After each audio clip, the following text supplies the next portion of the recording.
Good morning, Bishop. How are you feeling this morning? I felt better, I must admit.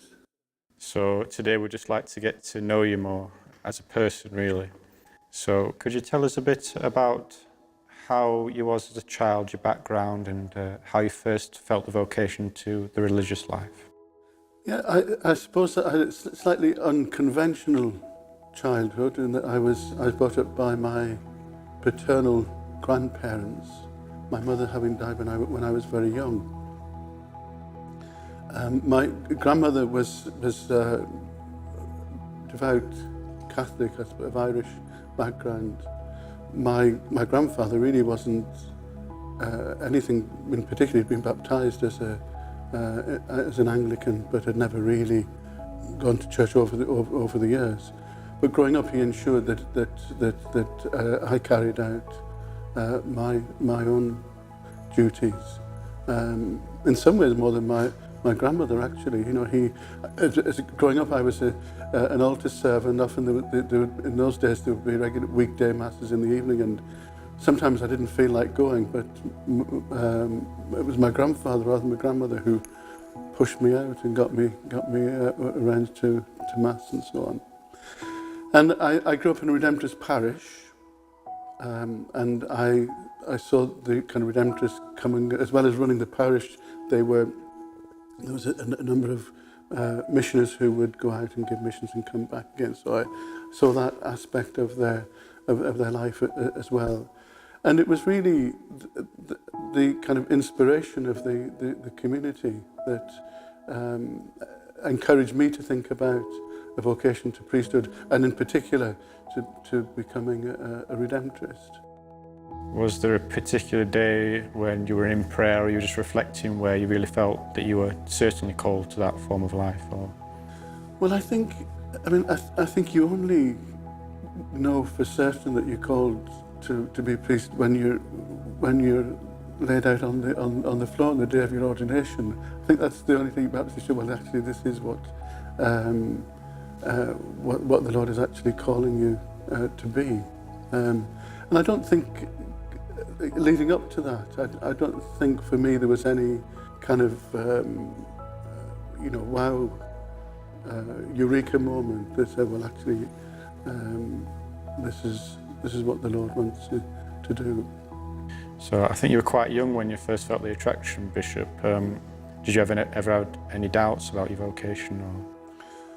No, I've been very fortunate in that. I mean, growing up, I thought, well, on occasion, maybe this is not for me, and thought at one point I might want to do teaching. I think I even at one point wanted to be an announcer of the news at one point, but not. I mean, didn't take other things terribly seriously. The thought of priesthood was pretty constant from being quite young. So did you begin by entering as a novice with the Redemptorists? So? I did, yes. We at the tender age of 17, really, I was very young. In those days, our novitiate house was in Perth, in Scotland, and it was just towards the end of the 60s when the church was looking at a whole range of things from the council, but looking at the charism of religious life in the church. So things were beginning to change in terms of how young men were formed, and I suppose our year probably kind of bridged the old kind of way of forming novices and the new. For example, one morning we foolishly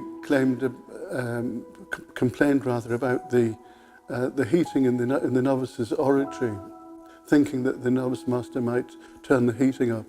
Instead, we had to get up an extra half hour and do some exercises down in the ball court so that we were warmed through for meditation that morning. We didn't complain again.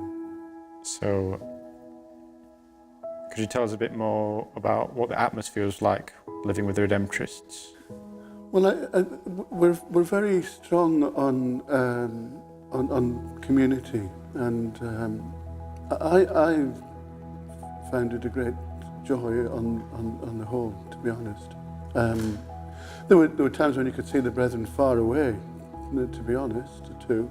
But generally, I found it a great support both for the work and for prayer. To have that structure for prayer each day, I personally found really very helpful, because I can be quite kind of structureless really in life in general. So to have that kind of a structure for daily prayer life, and also to have the support on the mission. You know, you were confident that you went out from the community to do the work. You were usually accompanied by someone else, and obviously you returned to the community after. So that was the community is a great source of strength, both in terms of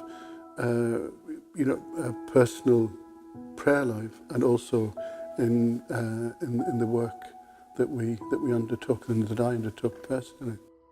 And could you just tell us a little bit about the Redemptorist Order, their charism, and a bit about their founder, St. Alphonsus?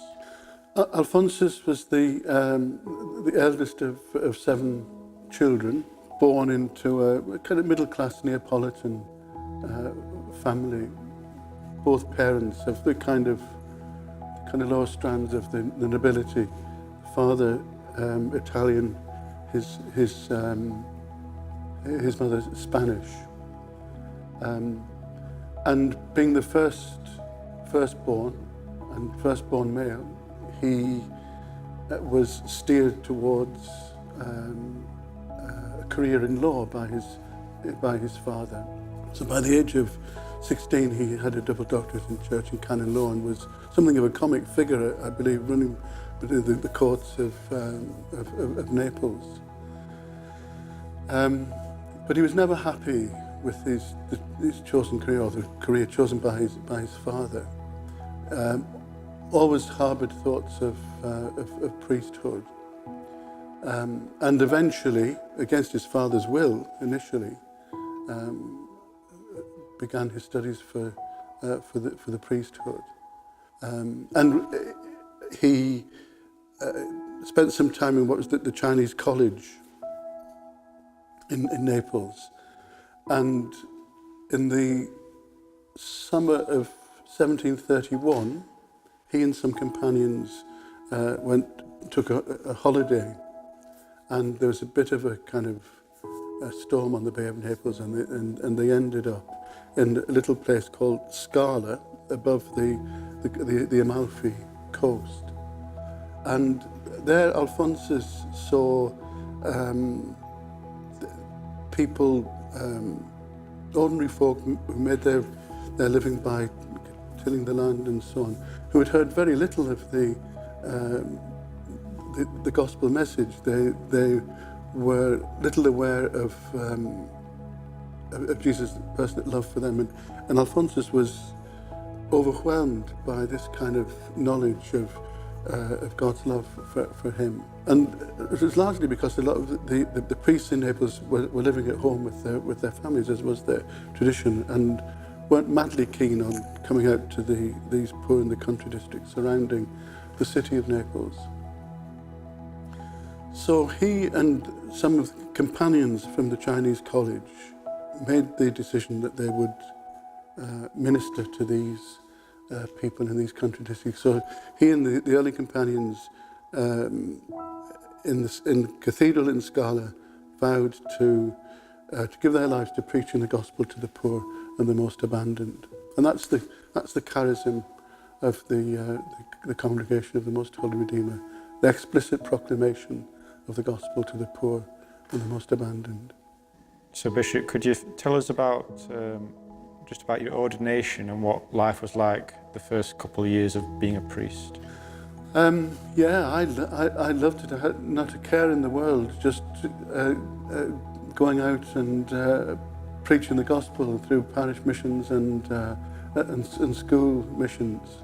We were very busy at the time was that it was a full order book, as it were, and we were out doing what we were called to do. So it was a really blessed time for me in my ministry in those early years. Bishop, you were saying about how you preach the gospel. One of the things I'm wondering about is the difficulties of preaching the gospel today in the world that we live in. Could you tell us a bit about how you would overcome that, preaching the gospel to today's world? I mean, I think ultimately we have to be confident that we have a valuable message for the world, and inevitably, and I think it's not just now, but I mean I think it's been part of history. There's always been contrary voices that are striving to be heard. But I think we have to have the confidence in the message that we have, that it's something for the whole world, something for the whole of humanity, and be confident in giving that out. Okay, that might be on occasions we might be drowned out because of other voices that crowd in, but we don't give up. We continue to preach what we believe, I say, is a valuable and a valid message for the whole human family. If you think about modern man and the world as it is today, could you think of a thing that the gospel provides specifically that people are missing today? Could you think of anything? I think it fills a void, really. I think there's a part of us, I think, that maybe is denied by some, that say that we come from God, and that we return to God, and that unless we acknowledge that, there's always going to be a gap, and I think in our lives, and people feel that. Like, it was interesting. I was talking to someone the other day, and she was talking about his friend who has got an interest now in this kind of mindfulness, and the reality is that we, through the whole kind of history of Christian meditation, we have that in our own tradition. Yet here's someone who's Catholic, brought up in a Catholic family, is looking elsewhere for what we already have. So I think it's trying to make people aware that the things that they're looking for actually need to look no further than the church and the Christian message. Someone asked me a very difficult question recently. They asked me, what would be the main causes of our country and the West in general being led away from Christ over the last couple of hundred years? What do you think, Bishop? Do you have any thoughts on that? I suppose it's partly, I guess, because there are so many other voices competing to be heard. I think that's part of it, and also that we talk about the kind of secularist agenda, that the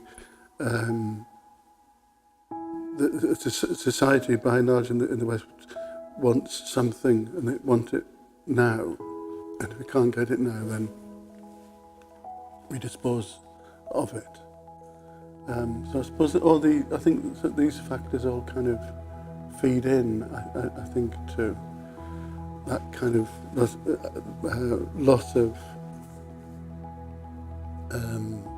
loss of perspective. Really, we tend to be looking out there rather than looking up as well. I want to ask you about ministering to the elderly and then to the youth, but first the elderly. Many of the old people today, they grew up in a time which was much different, where sort of Christianity was more accepted, and the world's gone a different way over the last several decades. So could you tell us a bit what it's been like ministering to the older generation? I love the older. Last week I was on visitation in a parish in Doncaster, and only had time to visit a couple of the elderly house band. One lady was 104, and although she had some difficulty with speech, she was certainly not short of anything up here. And as it happened, she grew up in my home parish in Sunderland, and was probably at school not with my father, but probably his older sister and brother, and to hear their stories. And the other person I visited again had a kind of a story, a convert actually to the faith, and coming up for 80, but in great form, and so grateful for the visit. And she was very proud of the fact that she had been to a recording studio, I think, from a gift from her family. She plays the piano, but doesn't read music, but just plays by ear. So she wanted me to hear her piece, and it was Moon River. So we sang a duet together, Moon River, and I said, no, you're very lucky, because not too many people would have had sing a duet with their bishop. So they're grateful, and they've a great kind of wealth of knowledge and experience that we can all draw on, really. Have you noticed any sort of sadness or any wounds in them for the fact that their children, or their grandchildren have not got? Ah, yes. I mean, you get it. Yes, it is a great sadness for many parents as well as grandparents that their family no longer practice the faith. Yeah, and often they blame themselves, don't they? And they've no need, of course. It's not it's nothing that they've done or haven't done. Just people exercising their independence and their freedom, I guess. I was just thinking, Bishop, what do you think about the state of the church today? Have you got any? Do you have hopes? How do you see things moving forward and getting better, really? What are your thoughts? Well, the bottom line is that it's not my church; it's your church. It's the Lord's church, and we have to believe that the Spirit hovers over the church, and it's about, I suppose, kind of being attentive to the signs of the times, and responding to what we see and we hear and experience, and cooperate with the Lord in His plans, really. And if we don't accept that, we don't see that it is His, and that the Spirit hovers over the church, and we need just to cooperate with how we understand God's plan, then we're going to be very disappointed and frustrated with ourselves, and discouraged, and want to give up. But as I said earlier on, we have a message. We have a good message for the world, and we have to be confident in proclaiming that. Bishop, could you tell us where you were at in your life and your ministry at the time that you were first called to be a bishop, and what went through your mind when you were asked? Well, I'd been on a parish mission with another Redemptorist. This was 2010, and I got back to the house in Liverpool after the mission, and we were over at Hope University celebrating Mass. And when I got back, one of the community said, there's a Spanish priest been on the phone for you once. He said, you don't know him, but he would like you to ring him back. Oh, this is very strange. So when I phoned, it was the nuncio, and he said he would like to see me because I'd been part of the consultative process for the appointment of the Bishop of Gibraltar. I'm not sure whether I meant to say all this to be honest, but anyway. So he said he would like to meet to have some further consultation or something. So I went down to meet with him, and he said to me, he said, well, you know that there's been a lot of consultation about the kind of person that they're looking for the Bishop of Gibraltar. And individual names have been mentioned and consulted on. Said, well, we've been doing the same for you. And in the light of the consultation that's taken place, the Holy Father, Pope Benedict, would like to appoint you as Bishop of Gibraltar. So I said, well, do I have a choice? And the nuncio said, well, we always have a choice, but you must remember that it's the Holy Father asking you in the name of the Universal Church. So it's difficult to say no in those circumstances. So I certainly was initially taken by surprise, but when I thought about it afterwards, I thought it was an enormous privilege because I have a long association with Gibraltar, and the people of Gibraltar have been very good to me over many years. And I thought, well, this is an opportunity to give something back, to be of some particular service to the people of Gibraltar in a way that I never thought or imagined. Bishop, how have you always conceived of the office of a bishop, and has it changed since you've become one? No, I mean, basically the bishop's role, first of all, is that kind of the oversight of the specific part of the church, and the role of bishop is there as the three not qualities, characters, but the three kind of roles of bishop is one of governance, of teaching, and sanctifying, basically. Those are the three roles, and I suppose that's how I've always understood, and I still see that as certainly as my role today. Teaching through, obviously through the preaching and pastoral letters and so on. Sanctifying through the celebration of the sacraments, and somehow trying to to govern with charity too. So, Bishop, when you were asked to be a bishop, did you feel up for it? No, not at all. I still don't feel up for it, to be perfectly honest. But again, I mean, we talked generally about the church and the kind of, the presence of the Holy Spirit kind of helping. You have to believe that somehow, for His own kind purposes, you're God's choice, despite your weaknesses and shortfalls and failings and so on.